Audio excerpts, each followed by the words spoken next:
అలాగే నా పేరు మైత్ర వెంకట మై ఛానల్ ప్రకారం మన ఛానల్ సబ్స్క్రైబ్ చేసుకోకపోతే ఇప్పుడే సబ్స్క్రైబ్ చేసుకోండి. పక్కనే ఉన్న బెల్ ఐకాన్ క్లిక్ చేసి ఆల్లో పెట్టుకోండి. నా ఫర్దర్ డేస్ మిస్ అవ్వకుండా చూడొచ్చు. చాలా మంది చూస్తున్నారు కానీ సబ్స్క్రైబ్ చేసుకోవట్లా. So please try to subscribe click the bell icon also. So ఇది బేసిక్గా Bigg Boss second week nominations తాలూకా first day morning voting poll update. So early morning night video చేసేసరికి బాగా లేట్ అయింది. మళ్ళీ పొద్దున లేచి ఓటింగ్ పోల్ చేయాలంటే కొంచెం ఇబ్బంది అయింది కానీ తప్పలేదు. బట్ ఓటింగ్ పోల్ చూస్తుంటే ఆల్మోస్ట్ శుభ సూచికలే కనబడుతున్నాయి. అంటే మనం ఎవరైతే ఎలిమినేట్ అవ్వాలి అని అనుకుంటున్నామో వాళ్ళే ఎలిమినేట్ అయ్యేలాగైతే కనబడుతున్నారు. మనకి యూనో మ్యాక్సిమం అదే సూచనలు అయితే కనబడుతున్నాయి. సో ఒకసారి ఓటింగ్ పోల్ కోసం క్లియర్ కట్గా క్లారిటీగా సింపుల్గా మాట్లాడుకోవడానికి అయితే ట్రై చేద్దాం. సో ఎక్కువ కాంప్లికేషన్ లేకుండా కొన్ని సర్ప్రైజింగ్ ఎలిమెంట్స్ కూడా ఉంటాయి. బాగా అనిపించింది అవన్నీ కూడా. సో ఫస్ట్ ఆఫ్ ఆల్ మనకి ఓటింగ్లో ఎవరైతే ఉన్నారో ఆ 7గురిలో లాస్ట్లో నామినేట్ అయిన పర్సన్ అయిన సుమన్ శెట్టి గారు ఓటింగ్లో ఫస్ట్ ఉన్నారు. సో మేబీ కొంతమందికి ఏంటంటే ఫస్ట్ వీక్ ఓటింగ్ చూసినప్పుడు సుమన్ శెట్టి గారి ఫస్ట్ వీక్ ఓటింగ్ ఆయనకు బీభత్సమైన ఓటింగ్ పడింది. సో ద రియల్ సెలబ్రిటీ అనే ఫీల్ వస్తుంది ఒకటి ఆయన చూస్తూ ఉంటే. రెండోది ఆయన విషయంలో చాలా పాజిటివ్ కన్సర్న్ ఉంది పీపుల్కి ఆయన మీద. లైక్ ఇన్స్టాగ్రామ్లో నేను చాలా మీమ్స్ చూస్తున్నాను ఆయన మీద, సుమన్ శెట్టి గారి మీద చాలా పాజిటివ్ ఉంటున్నాయి అన్నమాట అవన్నీ కూడా. సో నాకు చూసిన ప్రతిసారి కూడా అదొక కైండ్ ఆఫ్ పాజిటివ్ వైబ్ ఉంటుంది. అంటే ఆయన రీల్స్ అలా ఉండడం వల్ల లేదంటే ఆ మ్యూజిక్ వల్ల ఏమో మరి మొత్తానికి సో ఒక ఇన్నోసెంట్ పర్సన్ అనే ఫీల్ ఉండడం, ఎప్పటి నుంచో తెలిసిన పర్సన్ అవ్వడం, ఆయన కామెడీని ఒకప్పుడు మనం బాగా ఎంజాయ్ చేయడం, వీటన్నిటి వల్ల ఆటోమేటిక్గా ముందు నుంచే ఒక పాజిటివ్ ఫీలింగ్ ఉంది. అండ్ ఆ రీల్స్ వల్ల ఇంకా పాజిటివ్ వచ్చేస్తుంది. అండ్ దానికి తగ్గట్టుగా ఆయన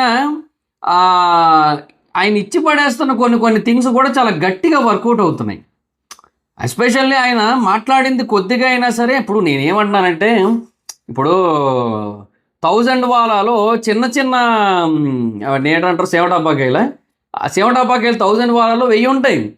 నో యూజ్ 1000 ఉన్నా కూడా. అదే ఒక లక్ష్మీ బాంబులు ఒక 10 పేలితే దీనికంటే ఎక్కువ సౌండ్ వస్తుంది. సో అని అంటుంది ఏంటంటే ఈయన మాటలు ఈయన పంచులు ఆ 10 లక్ష్మీ బాంబులు అనమాట. ఇక మిగతా వాళ్ళు ఏంటంటే 1000 సేవటప్పాకాయలు పేల్చినా కూడా పెద్ద ఏం ఉపయోగం ఉండట్లేదు. సో అది జరుగుతుంది అక్కడ. సో దానివల్ల ఆయనకి తెలియకుండా చాలా మంచి ఓటింగ్ అయితే పడుతుంది. చాలా మంచి పాజిటివ్ ఫీలింగ్ ఉంది. చాలా మంచి ఫీడ్బ్యాక్ వస్తుంది పీపుల్ నుంచి కూడా. అండ్ ఈవెన్ కొంతమంది మీడియా హౌసెస్ వాళ్ళు కూడా ఎట్లా అంటే మేబీ సుమన్ శెట్టి గారికి చాలా ఛాన్సెస్ ఉన్నాయి టాప్ 5 వెళ్ళడానికి అన్నట్టుగా కూడా డిస్కషన్స్ చేస్తున్నారు. మొన్న బేసిక్గా మనది వైజాగ్లో దర్ఫీ అని ఒక కేఫ్ ఓపెన్ అయింది కదా, చిత్రాలయ మాల్ 2nd ఫ్లోర్లో. ఎవరైనా విజిట్ చేయకపోతే చెయ్యండి. చాలా మంచి ఐటమ్స్ ఉంటాయి ఫుడ్లో కానీ కాఫీస్లో కానీ అన్నింటిలోని mojitos, mocktails, milk shakes, thick shakes అన్నీ ఉంటాయి. ఒకసారి విజిట్ చేయండి. దాని పర్పస్ మీద ఇంటర్వ్యూస్ కోసం హైదరాబాద్ వెళ్ళా. ఆ టైంలో కొంతమంది మీడియా వాళ్ళు కలిసి మాట్లాడినప్పుడు వాళ్ళందరూ అదే చెప్తున్నారు అనమాట. కొంచెం ఆయనకు బాగా కన్సర్న్ ఉన్నారు, అంటే ఆయన సైడ్ పాజిటివ్ ఉన్నారు అందరూ కూడా. సో అట్లా ఉంది సిచ్యువేషన్. అట్లాగే పీపుల్ కూడా పాజిటివ్ ఉన్నారు ఆయనకి. అండ్ హౌస్లో ఆయన ఇన్ని రోజులు పెద్ద ఏం చేయలేదని మనకు అనిపిస్తున్నప్పటికీ కూడా ఆయన మాట్లాడుతున్న కొద్ది మాటలే బేసిక్గా బాగా బ్లాస్ట్ అవుతున్నాయి, ప్రోమోల్లో పడుతున్నాయి. అందరి పొగరు గ్రాముల్లో ఉంటే ఈయన పొగరు ప్రోమోల్లో ఉంది. అంటే ఆయన మాట్లాడుతుంటే ప్రోమోలు వస్తున్నాయి. అట్లా ఉంది పరిస్థితి అక్కడ. సో అది బాగా హిలేరియస్గా వర్కౌట్ అవుతుంది. సో ఇవన్నీ రీజన్స్ కలగలిసి ఆయనకు ఓటింగ్ అయితే పడుతుందని నేనైతే అనుకుంటున్నాను నేను. సో ఇంకేమైనా రీజన్స్ ఉన్నాయా? ఆయన్ని ఊరికే ఇప్పుడు సంజన నామినేట్ చేసిన విధానం కూడా బాగాలేదు, ఆయనతో ప్రవర్తించిన విధానం కూడా బాగాలేదు. ఇట్లాంటివన్నీ ఉన్నాయి. సో అది కూడా ఒక రకంగా ఆయనకి మంచి హైప్ ఇచ్చి ఉండొచ్చు, ఆయన మీద కన్సర్న్ ఇంకా పెరిగి ఉండొచ్చు. సో అట్లా కూడా అది కూడా ఒక రీజన్ అయ్యి ఉండొచ్చు అని నేను అనుకుంటున్నా. ఇట్లా కొన్ని రీజన్స్ ఉన్నాయి. వీటి వల్ల what ever it is Suman Shetty గారికి అయితే మాత్రం చాలా మంచి ఓట్ బ్యాంక్ ఉంది. And he is in number 1 position ఓటింగ్లో అయితే మాత్రం. So that is very very clear అనమాట. ఆ తర్వాత 2nd ప్లేస్లో మనమందరం ఎక్స్పెక్ట్ చేసినట్టుగా భరణి గారే ఉన్నారు. నిజంగా చెప్తున్నా, భరణి గారికి జెన్యున్గా ఇంత ఓట్ బ్యాంక్ ఉందో లేదో నాకైతే ఐడియా లేదు సిన్సియర్గా. అంటే భరణి గారికి ఇంత ఓట్ బ్యాంక్ ఉంటుంది అని నేను ఎక్స్పెక్ట్ చేయలే.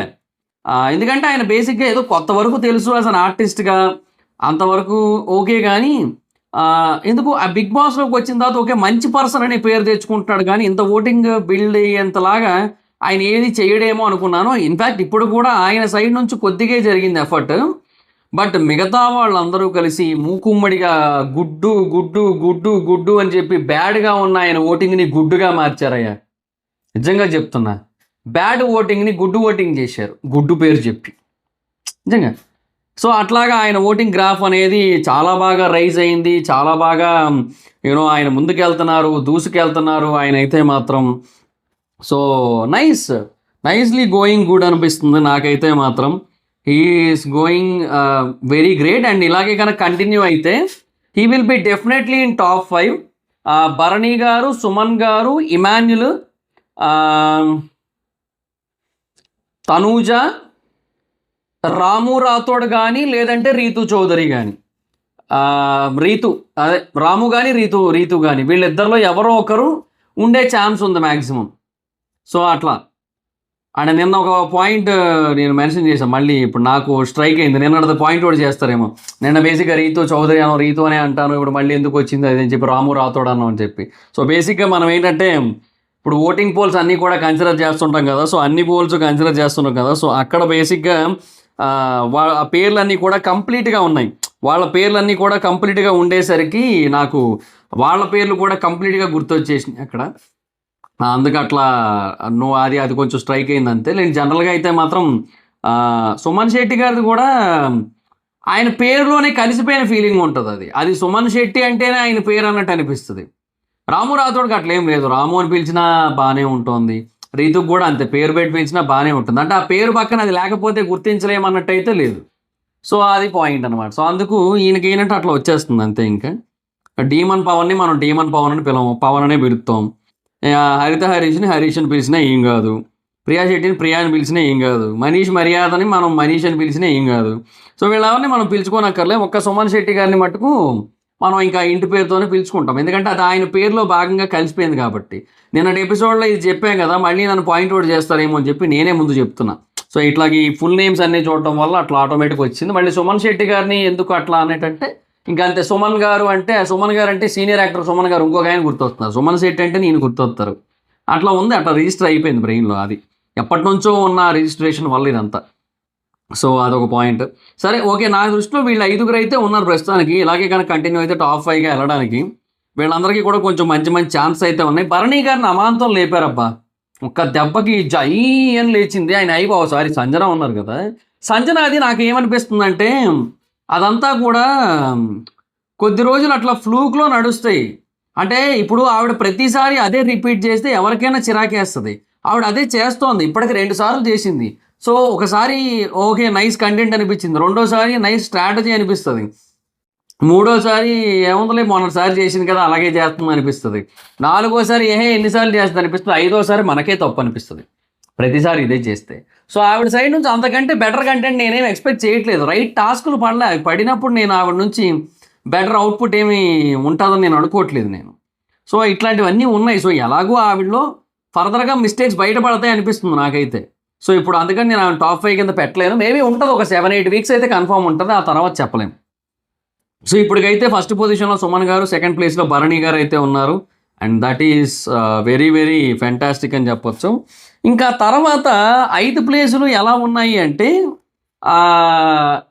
నువ్వు ముందుకెళ్తావా నేను వెనకలాగినా, లేదంటే నేను ముందుకెళ్తాను నువ్వు కిందకు వచ్చేస్తావా, దమ్ముంటే కాసుకో నేను ముందుకెళ్తున్నా, ఇట్లాగే ఉంది. అంటే అందరూ ఒక దగ్గరే ఉన్నారు, ఒక దగ్గరే తిరుగుతున్నారు, కొట్టుమిట్టాడుతున్నారు అట్లా. అంటే వల్లో పడ్డ చేపలు, ఒక 5 చేపలు ఒక వల్లో పడితే ఎట్లా కొట్టుకుంటే అక్కడక్కడక్కడక్కడే అలా అయిపోయింది అనమాట పరిస్థితి, వీళ్ళ పరిస్థితి.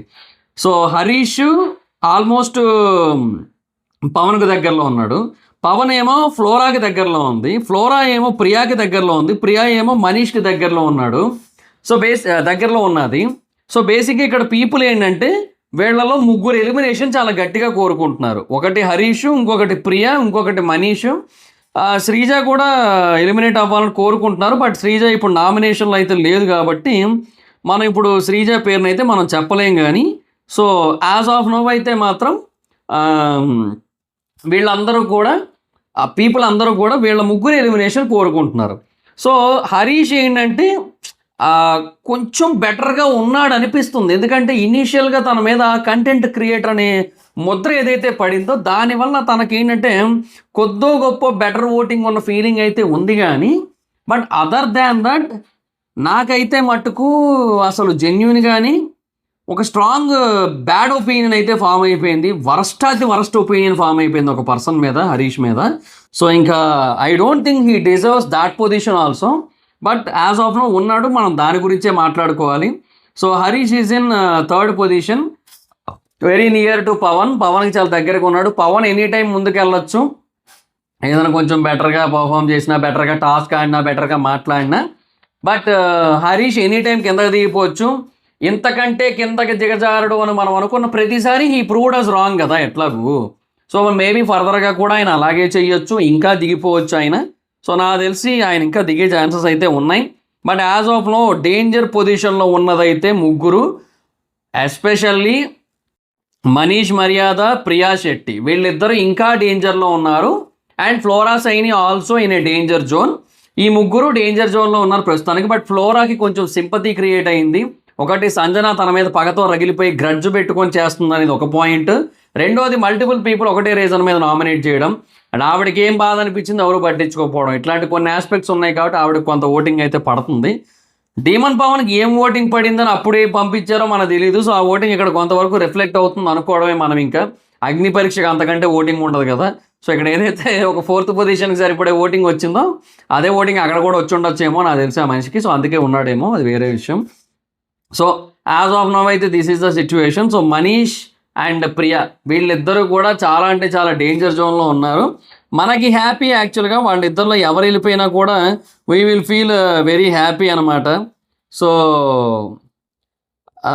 అంటే అట్లీస్ట్ మనకి బేసిక్గా నలుగురు వెళ్ళిపోవాలని ఉంది. ఆ ఎంపీహెచ్ఎస్ వైరస్ ఏదైతే ఉందో ఆ వైరస్లో ఒకటి వెళ్ళిపోయినా కూడా మనకి కొద్దో గొప్ప బెటరే కదా, రైట్? అంతే కదా. సో ఇప్పుడు నేను అంటుంది ఏంటంటే, వాళ్ళలో ఒకరు పోయినా కూడా ఎంపీహెచ్ఎస్లో ఎం పోయింది అనుకోండి పిహెచ్ఎస్ వైరస్ ఉంటుంది, పి పోయింది అనుకోండి ఎంహెచ్ఎస్ వైరస్ ఉంటుంది, హెచ్ పోయింది అనుకోండి ఎంపీఎస్ వైరస్ ఉంటుంది. వైరస్ ఉంటుంది, ఒకటి వెళ్ళిపోయింది అంతే. ఆ వైరస్లోంచి ఒకటి వెళ్ళిపోయింది మధ్యలో, ఒక వేరియంట్ వెళ్ళిపోయింది ఆ వైరస్ మధ్యలోంచి. అట్లా అనుకోవడమే మనం ఇంకా. సో ఇంకా ఇదేదైతే ఉందో మొత్తం, సో ఇట్లాగా మొత్తం నడుస్తుంది అనమాట కంప్లీట్గా. So as of now these 2 people are in a complete out right danger zone. ఫ్లోరాని కూడా యాడ్ చేద్దాం, ఎందుకైనా మంచిది. ఏమో జంపింగ్ అని చెప్పి వీళ్ళకి ఏమైనా కొంచెం అటు జంప్ అయ్యి ఆవిడ కిందకి జంప్ అయ్యి అట్లా ఏమైనా అవ్వచ్చు. ఎందుకంటే ఆవిడ మధ్యలో కంటెంట్ ఏమి ఇయ్యదు. ఆవిడ నామినేషన్స్లో ఏదో కొత్త గొప్ప కంటెంట్ ఇస్తుంది కానీ మళ్ళీ ఆ తర్వాత ఏమి రాదు ఆవిడ నుంచి. ఆవిడ ఏం చేస్తుందంటే బాత్రూమ్ క్లీన్ చేస్తుంటుంది, బాత్రూంలో అది పెట్టారు ఇది పెట్టారు అది చేశారు ఇది చేశారు అంటుంటుంది. ఉంటాయి ఆవిడ నుంచి తప్ప ఇంకేం ఉండదు. సో అక్కడ ఒక హ్యూజ్ ప్రాబ్లం ఉంది. ఆవిడ నుంచి ఫర్దర్గా కంటెంట్స్ ఏం రావు. ఈ వీక్ అంతా రాదు, మళ్ళీ వీకెండ్లో వస్తుంది, మళ్ళీ నామినేషన్స్లో వస్తుంది, అంతే. ఇవి రెండూ ఉన్నాయి కాబట్టి ఆవిడ కిందకి దిగిపోయే అవకాశాలు ఉన్నాయని నాకు అనిపిస్తుంది. వీళ్ళు గ్రాఫ్ పెరగచ్చేమో, అయినా వీళ్ళు చెడగొట్టుకుంటారని నాకు 100% నమ్మకం ఉందిలేండి. మొన్న టాస్క్లో చూడండి, ఇమానిలు మనీష్ గంట కొట్టగానే వాళ్ళు ఎలాగో రాంగ్ చెప్పేస్తారులేండి అన్నాడు కదా. అట్లాగా వీళ్ళు ఎలాగ చెడగొట్టుకుంటారని నమ్మకం నాకైతే ఉంది, 100% ఉంది. ఏమో ఆవిడ చెడగొట్టుకుంటుందేమో అని డౌట్ మధ్యలో. సో ఆవిడ ఒకవేళ చెడగొట్టుకోకపోతే మటుకు ప్రియా ఆర్ మనీష్ ఇద్దరిలో ఒకరు గాను మన ఎంపీహెచ్ఎస్ వైరస్లోని ఎం కానీ పి కానీ వెళ్ళిపోయే ఛాన్స్ అయితే ఉంది. ఎంహెచ్ఎస్ కానీ పిహెచ్ఎస్ కానీ మిగులుతుంది నాకు తెలిసి ఈ వీక్ పూర్తయ్యే టైంకి మన వైరస్లో. Okay, so that is the major point of today voting poll update. Evening voting poll update కూడా చేస్తాను. ఒకవేళ మనకి ఏమైనా చిన్న చేంజెస్ ఏమైనా ఉన్నట్టయితే we will discuss about in that video. అది ఎక్కువసేపు మాట్లాడుకోవద్దు మనం, ఎందుకంటే ఆల్రెడీ మనం మాట్లాడేసుకున్నాం కాబట్టి. ఒక్కొక్కరి ఇండివిజువల్ పర్సనాలిటీస్, వాళ్ళ ఓట్ బ్యాంక్ పెరగడానికి రీజన్స్ ఇవన్నీ ఆల్రెడీ మాట్లాడుకున్నాం మనం.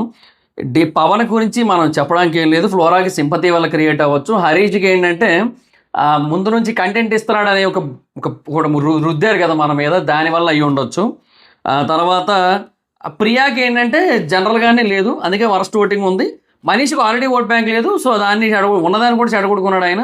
సో అట్లాగా అది కూడా అయిపోయింది. So these 2 people are in danger. So వీళ్ళకి ఇందుకే ఓట్లు పడట్లేదు. సో ఇద్దరిలో ఎవరో ఒకరు వెళ్ళిపోతారు. ఎవరు వెళ్ళిపోతే బెటర్ అని మీరు అనుకుంటున్నారు, మనీష్ ఆర్ ప్రియా? వీళ్ళిద్దరిలో ఎవరు పోతే బెటర్ అర్జెంటుగా అని మీకు అనిపిస్తుందో కింద కామెంట్ సెక్షన్లో చెప్పండి. వాళ్ళ గురించి కామెంట్ ఏమని చేస్తారంటే Priya should be eliminated, Priya అనిపిస్తే, లేదా మనీష్ అనిపిస్తే మనీష్ షుడ్ బి ఎలిమినేటెడ్ అని కామెంట్ చేయండి. సో ఈ వీడియో కనుక మీకు నచ్చితే లైక్ చేయండి. So this is the voting poll update. So మీకు నచ్చితే లైక్ చేయండి, సో చాలా ఎఫర్ట్ పెట్టా, పొద్దున నైట్ 12:30కి ఎప్పుడో వీడియో పెట్టి మళ్ళీ పొద్దున్న లేసి వీడియో చేస్తున్నా. సో సపోర్ట్ చేయండి, కొంచెం లైక్ చేసి ఈ వీడియోని షేర్ చేయండి మీ వాట్సాప్, ఇన్స్టా, ట్విట్టర్, ఫేస్బుక్ వీటన్నిటిలోని కూడా. ఇప్పుడు ఎవరైనా మన ఛానల్ సబ్స్క్రైబ్ చేసుకోకపోతే ఇప్పుడే సబ్స్క్రైబ్ చేసుకొని పక్కనే ఉన్న బెల్ ఐకాన్ క్లిక్ చేసి ఆల్లో పెట్టుకోండి. నా ఫర్దర్ డేస్ మిస్ అవ్వకుండా చూడొచ్చు. చాలా మంది చూస్తున్నారు కానీ సబ్స్క్రైబ్ చేసుకోవట్లేదు. So please try to subscribe click the bell icon also. నా ఇన్స్టాగ్రామ్ ఐడి ఎవరు స్మైదర్ అక్కడ వచ్చి ఫాలో వచ్చు. Thank you so much. Next video by.